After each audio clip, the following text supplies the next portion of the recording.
Isarohnya 300 satu bulan. Suami saya seorang kuli. Seorang apa? Kuli angkut. Itu pun satu minggu hanya kerja 1 kali. Kami untuk makan saja hanya baca bismillah dan minum air. Tapi tidak ada yang tahu di rumah, tidak ada yang tahu kalau saya ini nggak makan. Nggak ada yang tahu karena saya nggak pernah mengeluh sama siapapun. Ya Allah, alhamdulillah. Saya nggak pernah meminta sama siapapun. Saya hanya meminta ngadu sama Allah. Iya. Ya Allah. Meskipun anak saya bilang begini, Bu, SPP sudah 5 bulan belum bayar. Iya nak, tunggu. Bu mau ada rilat, Bu. Iya nak, tunggu. Bu, uang makan saya habis di pondok, Bu. Iya tunggu ya nak ya, sabar ya nak ya, masih minta sama Allah ya nak ya. Saya cuma bilang bisa begitu. Dan kalau saya ada rezeki cuma saya sisihkan buat makan anak saya yang di pondok. SPP-nya saya bilang sama pondok. SPP-nya sebulan berapa? 800. Saya bilang mohon maaf besar ya sekali ya, ya Allah. Saya soalnya pondok Al-Quran memang semua rata-rata mahal. Iya. Dan anak saya kepingin semua orang di rumah itu menghina. Kamu orangnya apa? Kerjamu apa? Kok mau mondokin anak gitu? Ya Allah, ya Allah. Orang menghina ibu tapi Allah mengangkat derajat ibu. Alhamdulillah ya Allah. Saya sudah enggak apa-apa, aku punya Allah, bilang gitu aja. Kasih motivasi untuk yang nonton, Bu. Biar yang nonton kan banyak, Bu, yang nonton video saya bilang saya hidup aja susah, makan aja susah, gimana mau datang ke Mekah. Ini buktinya Ibu. Ingat ya sahabat semua. Ingat kita punya Allah. Meskipun saya tidak punya apa-apa di dunia ini, harta, tapi saya punya Allah. Itu lebih dari cukup.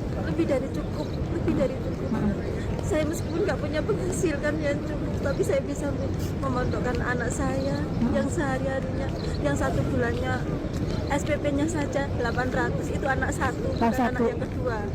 Dan untuk makan sehari-harinya saya hanya bilang Allah yang memberi kita makan dan Allah yang memberi kita rezeki.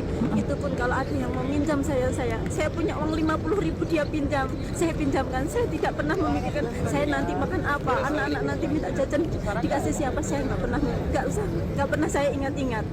Yang saya ingat Allah pasti akan mencukupinya. Jadi setiap ada orang yang meminjam, saya punya uang berapapun saya pinjamin dan anak saya nggak pernah kekurangan. Meskipun jajan itu banyak yang kasih, saya nggak pernah minta dan saya nggak pernah bercerita bahwa saya nggak pernah makan. Karena saya mensyukurinya, karena saya mengaku itu kekayaan yang tak ternilai. Bisa nafas tanpa alat dan bisa melihat dunia ini, bisa berbicara dengan orang lain, bisa membuat orang lain bahagia, itu lebih dari cukup.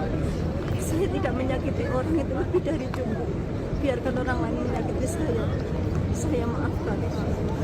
Motivasi Sahabat saya semua, tetap bersama Allah sampai akhir hidup saya dan anak turun saya dan ahli Al-Quran.